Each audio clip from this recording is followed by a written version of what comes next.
2 Samuel, chapitre 20. Il se trouvait là un méchant homme, nommé Sheba, fils de Bichri, benjamite. Il sonna de la trompette et dit : Point de part pour nous avec David, point d'héritage pour nous avec le fils d'Isaïe. Chacun à sa tente, Israël. Et tous les hommes d'Israël s'éloignèrent de David et suivirent Sheba, fils de Bichri. Mais les hommes de Juda restèrent fidèles à leur roi et l'accompagnèrent depuis le Jourdain jusqu'à Jérusalem. David rentra dans sa maison à Jérusalem. Le roi prit les 10 concubines qu'il avait laissées pour garder la maison, et il les mit dans un lieu où elles étaient séquestrées. Il pourvut à leur entretien, mais il n'alla point vers elles. Et elles furent enfermées jusqu'au jour de leur mort, vivant dans un état de veuvage. Le roi dit à Amasa : Convoque-moi d'ici à 3 jours les hommes de Juda. Et toi, sois ici présent. Amasa partit pour convoquer Juda. Mais il tarda au-delà du temps que le roi lui avait fixé. David dit alors à Abishai : Sheba, fils de Bichri, va maintenant nous faire plus de mal qu'Absalom. Prends toi-même les serviteurs de ton maître et poursuis-le, de peur qu'il ne trouve des villes fortes et ne se dérobe à nos yeux. Et Abishai partit, suivi des gens de Joab, des Kérétiens et des Pélétiens, et de tous les vaillants hommes. Ils sortirent de Jérusalem afin de poursuivre Sheba, fils de Bichri.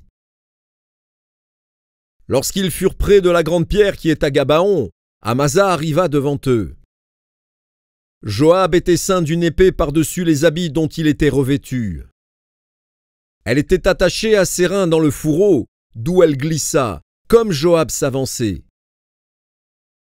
Joab dit à Amasa : Te portes-tu bien, mon frère ? Et de la main droite il saisit la barbe d'Amasa pour l'embrasser. Amasa ne prit point garde à l'épée qui était dans la main de Joab. Et Joab l'en frappa au ventre et répandit ses entrailles à terre, sans lui porter un second coup. Et Amasa mourut. Joab et son frère Abishai marchèrent à la poursuite de Sheba, fils de Bichri. Un homme d'entre les gens de Joab resta près d'Amasa, et il disait : Qui veut de Joab et qui est pour David ? Qu'il suive Joab. Amasa se roulait dans le sang au milieu de la route, et cet homme, ayant vu que tout le peuple s'arrêtait, poussa Amasa hors de la route dans un champ, et jeta sur lui un vêtement, lorsqu'il vit que tous ceux qui arrivèrent près de lui s'arrêtaient. Quand il fut ôté de la route, chacun suivit Joab, afin de poursuivre Sheba, fils de Bichri. Joab traversa toutes les tribus d'Israël dans la direction d'Abel-Beth-Maaka, et tous les hommes d'élite se rassemblèrent et le suivirent. Ils vinrent assiéger Sheba dans Abel-Beth-Maaka, et ils élevèrent contre la ville une terrasse qui atteignait le rempart. Tout le peuple qui était avec Joab sapait la muraille pour la faire tomber. Alors une femme habile se mit à crier de la ville : Écoutez! Écoutez! Dites, je vous prie, à Joab! Approche jusqu'ici, je veux te parler. Il s'approcha d'elle, et la femme dit : Es-tu Joab ? Il répondit : Je le suis.